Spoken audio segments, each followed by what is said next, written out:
আসসালামু আলাইকুম। আমরা ঘুরতে আসছি চরকুকরিমুকরি ইউনিয়নে। এখানে বঙ্গোপসাগর ঘিরে বাংলার শেষ প্রান্তের দক্ষিণ অঞ্চলে এই চরটাকে বলা হয় চরকুকরিমুকরি ইউনিয়ন। এখানে ঘুরতে আসলে আপনারা দেখতে পারবেন কেওড়া গাছ, কলপাতা গাছ, শৈলা গাছ। এক কথায় বোঝা যায় যে এখানে সুন্দরবনের ফিল নিতে পারবেন। আর এখানের ভিউটা অনেক সুন্দর।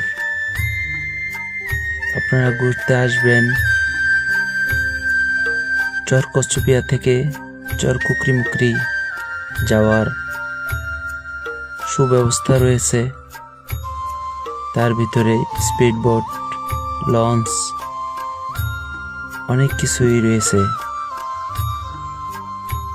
আপনারা এখানে পর্যটকের কেন্দ্র হলো নারিকেল বাগান, তারুয়া দ্বীপ, বাগান বাড়ি, লাইটিং হাউস। এখানে ঘুরতে আসলে আপনাদের মন অনেক ভালো হয়ে যাবে ইনশাআল্লাহ।